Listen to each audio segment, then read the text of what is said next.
నీలాగా ఆడదాన్ని అడ్డం పెట్టుకొని బతుకుతున్న వ్యక్తిని కాదు. ఎవరో ఆడవాళ్ళు అంటే జనరల్గా ఏమన్నా ప్రూఫ్ చేయగలిగారా? అంటే వాళ్ళు ఇప్పుడు హ్యూమనైజర్ అంటున్నారు కదా, అసలు ప్రూఫ్ చేయగలిగారా? అంటే ఎప్పుడన్నా రెడ్ హ్యాండెడ్ కానీ జనరల్గా ఎప్పుడన్నా అది అసలు ఉందా మీకు దగ్గర ఎవిడెన్స్ కావచ్చు, అసలు సాధ్యం ఉందా ఆ విధంగా ప్రూఫ్ చేయగలిగారా? సార్ 100% ఎవిడెన్స్ ఉంది సార్ నా దగ్గర. 100% ఉంది. నేను మా లాయర్తో మాట్లాడి ఏవేమి ఇవ్వచ్చు అనే పాయింట్లో ఒక్కొక్కటి ఇస్తూ ఉంటున్నాను. అసలు నేను ఇవి ఇవ్వటానికి కూడా కారణం ఏంటంటే అతనంట ఉమెనైజర్ కాదంట.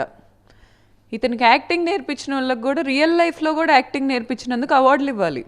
ఎందుకంటే ఇతను వచ్చి అంటాడు నా దగ్గర, నేను మొన్న ఒక ఛానల్లో ఇంటర్వ్యూ ఇస్తే, ఏది ఈ రప్చర్ అంతా స్టార్ట్ అవ్వకముందు నేను నార్మల్గా ఒక ఇంటర్వ్యూకి వెళ్తే నన్ను ఒకళ్ళు ఇంటర్వ్యూకి పిలిచారు అనేది డైజెషన్ అవ్వక ఆ రోజు అతనికి తిన్నది అరక్క, ఆ రోజు ఆ యాంకర్కి ఫోన్ చేపించి, వీడి పక్కన రేపిస్టులు ఉంటారు, అటొక రేపిస్ట్ ఇటొక రేపిస్ట్, వాళ్ళ అమ్మ పెట్టిద్ది ఎప్పుడు, ఆ రేపిస్టులతో ఫోన్ చేపించి అతను చెప్పించాడు నాకంటే క్యారెక్టర్ లేదంట, ఒక వాల్యూస్లెస్ ఒక ఎథిక్స్లెస్ అమ్మాయిని మీరు ఎలా ఇంటర్వ్యూ చేస్తారు?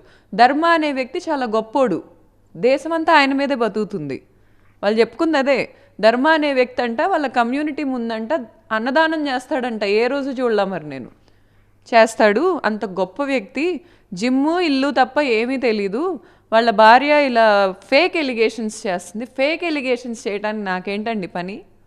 నాకేంటి? మొగుడు మంచోడైతే ఇంట్లో ప్రశాంతంగా కూర్చోడానికి నాకేమన్నా రోగమా? లేకపోతే నాకు మతిస్థిమితం లేదా? హస్బెండ్ ఒక ఆడదానికైనా ఒక మగవాడికైనా ఆపోజిట్ జెండర్లో ప్రేమ పంచేవాళ్ళు కావాలి.